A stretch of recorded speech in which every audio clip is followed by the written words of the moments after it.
Hello, and welcome to the Elements of Spirit readings for the week of October 16th, 2017. These are weekly readings through the elements of earth, air, water, fire, and ether.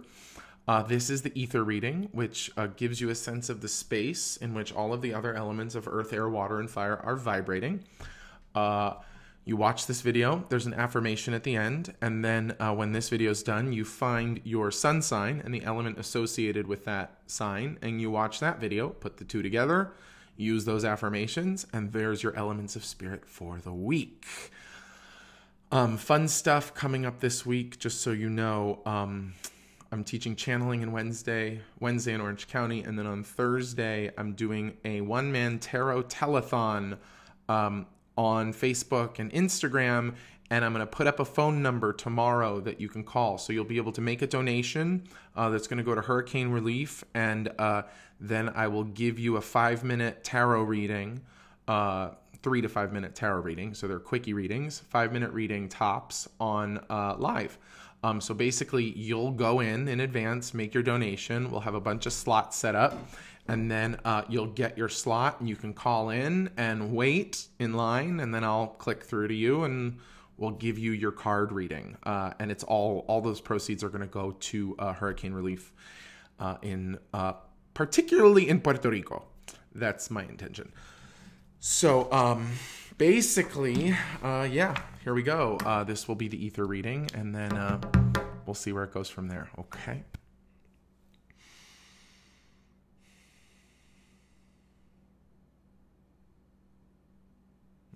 It's beautiful. So it's a really simple, sweet one this week. It's such a tiny space. So they're acknowledging that I didn't even realize it until just now. It's a little fucked up, but that the eye of a hurricane, right, is defined by a lot of these really intense, swirling, moving forces, right? The eye. So like there's many different trajectories, many different ways that the pressure and the wind and all that stuff can move around the hurricane. And that even though there may be like a big, beautiful central space in the center of, like whatever's swirling around, even though there might be a big space, the actual eye of the hurricane, the stillest point of the hurricane, is like right dead in the center. And it's so tiny, so little. Okay. So, this week is about securing your eye/eyes in the hurricane. How to stay centered, how to not get distracted / stay focused on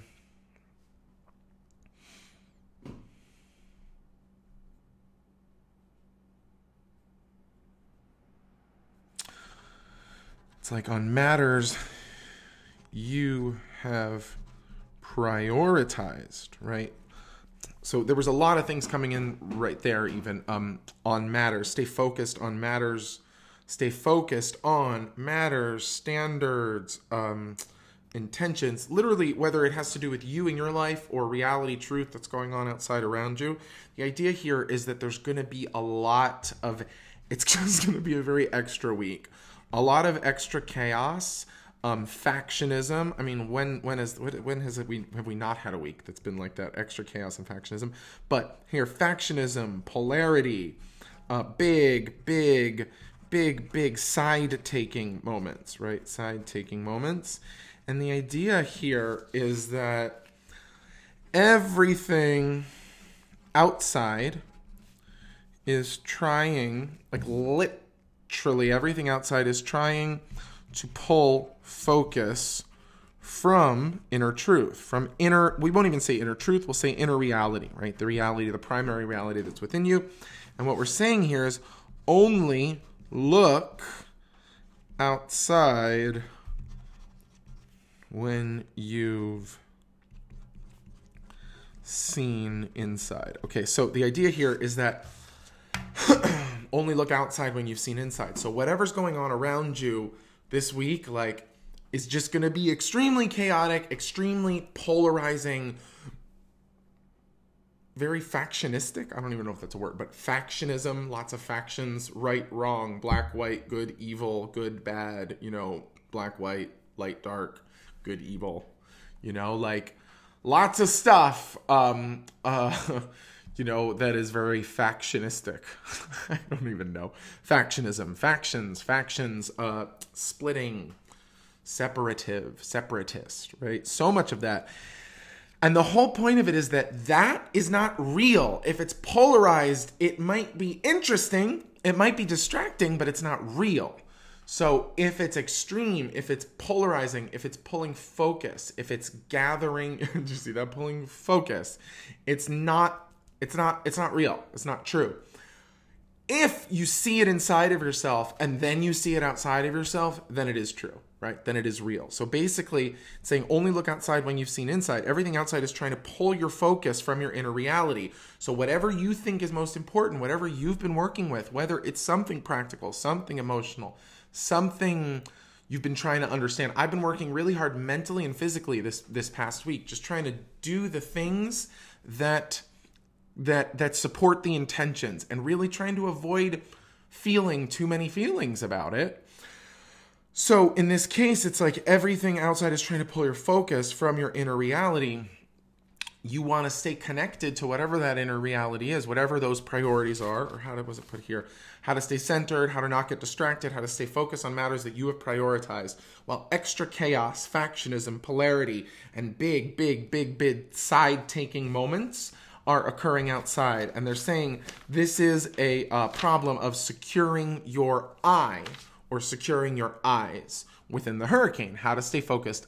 Yesterday I was doing the show Let's Get Mystical that I've been doing with John Hill, my boy, and there were a couple different exercises or a couple different people that we worked with that were being given focus exercises. The gazing meditation is called Tratak, T-R-A-T-A-K, and there's also a listening meditation that was suggested that's about focusing on inner sounds.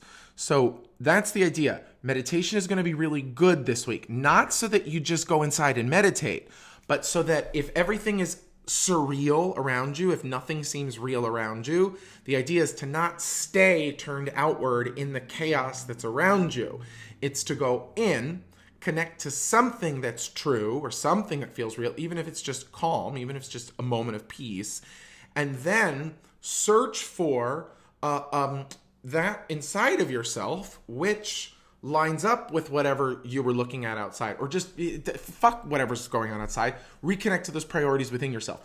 And if there's then something that you can deal with based on this reestablished inner reality, based on this assertion of the walls of the eye of your hurricane, no matter what storm is going on, when you pause and you say there is a more primary reality within me, once I connect to that truth, that reality, that knowing, that certainty, that confidence, I can then proceed out into the world and do whatever I need to do around me.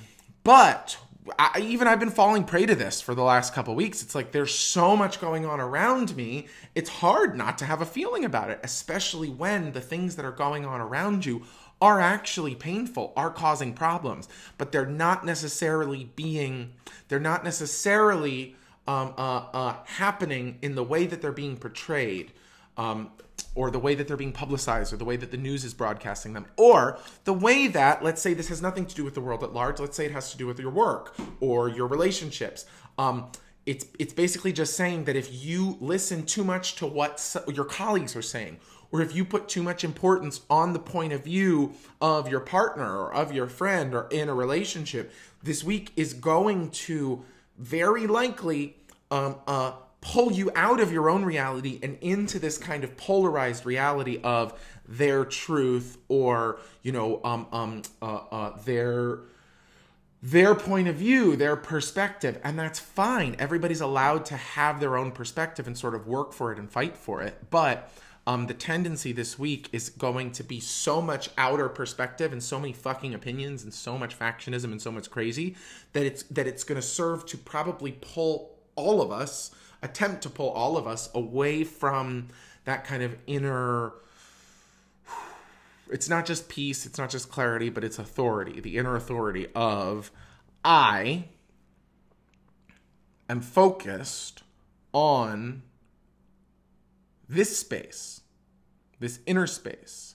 And then based on what is established within this inner space, I begin to move out into the world.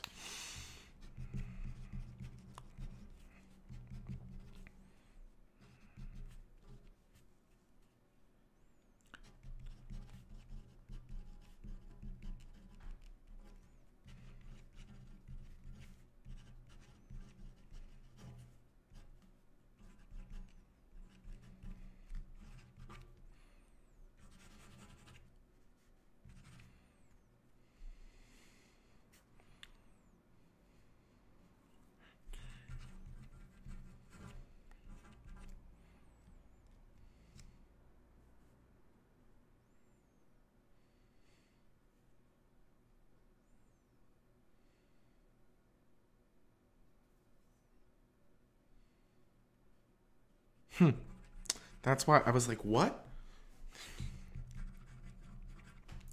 So, okay. I mean, so this is a little confusing. I think you'll see why this happened to me just now. Why it was a little bit of a hitch.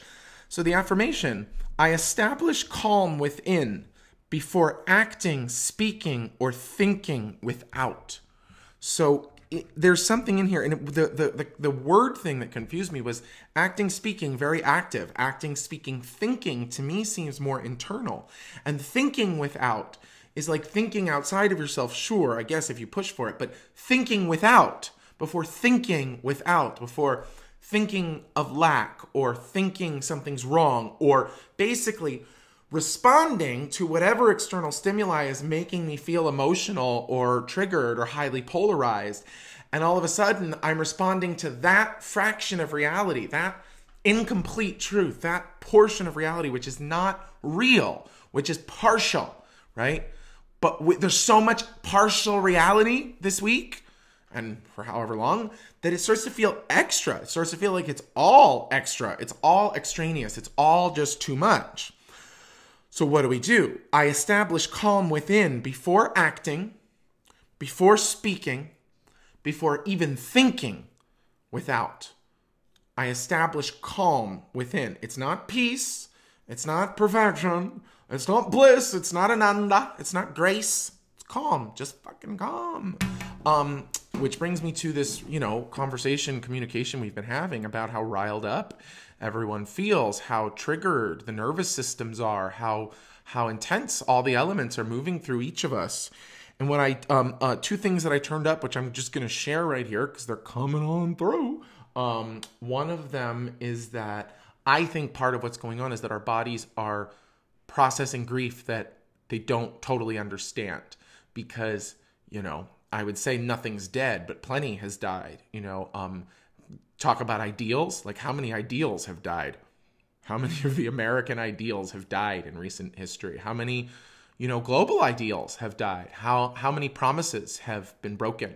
And how much have we waited for that is not coming to us, that can only come from us, right? So mourning hope, mourning expectation, mourning tragedy, mourning actual death, mourning pain, just so much sadness. So the idea here is that if we are all acting like everything's aight and we're going about our day and about our lives, like, fine, but really, guys, really?